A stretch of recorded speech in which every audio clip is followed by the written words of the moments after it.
Everything is different. Try not to dwell on it. These are some of the first words that Kratos says to his son Atreus in the opening moments of God of War. And while he's referring to the ever-changing Norse world of Midgard, the developers at Sony Santa Monica could just as easily have been speaking about the franchise itself.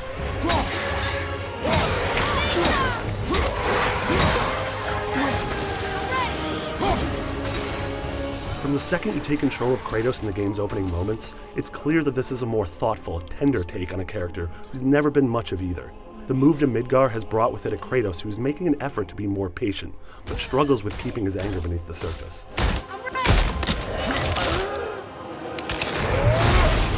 At multiple points in the opening hours of the game, he reaches out a compassionate hand towards his son, but then hesitates. He's a father who truly cares, but doesn't know how to show it.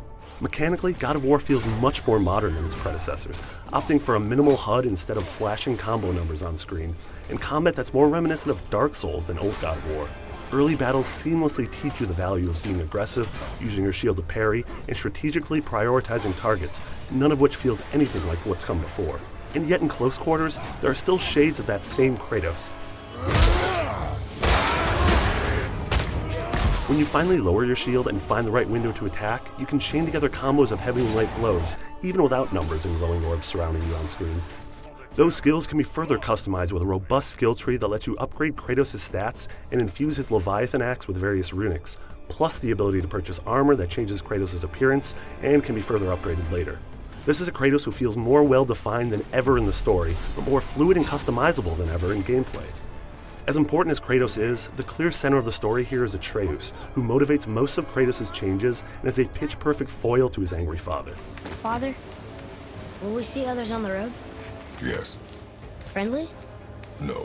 In our time with the game, we saw Atreus go from petulant to sullen to paralyzed with fear, and even in just a few hours, he's incredibly endearing. Kratos would do anything to protect him, and as the player, it's hard not to feel the same way. No! You are not ready!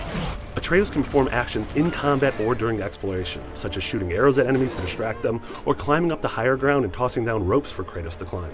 He learned various languages from his mother, and will often stop to translate runes. These moments make him feel intelligent and useful rather than a burden to escort. They don't see us. Should I fire? Wait for my mark.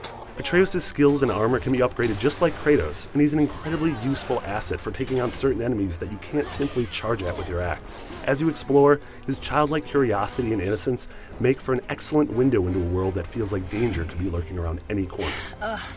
More Draugr. But these aren't moving. Are they dead? But perhaps the most impressive thing about God of War is the fact that the entire journey through Midgard unfolds in a single, unbroken shot. There are no cutscenes, no load screens, no camera cuts, no fades to black. I can't really think of another game of this scope that utilizes this cinematic technique, but it's an incredible feat. The unwavering immediacy in which we spend our time with Kratos adds even more depth to the god, and in turn, his relationship with his son. Everything is different with God of War this time around. But playing through the opening 2.5 hours has solidified the fact that different is exactly what this series has needed. For more on God of War, check out this special episode of Beyond where we dive even deeper into our time with the game. Can you kill something that big?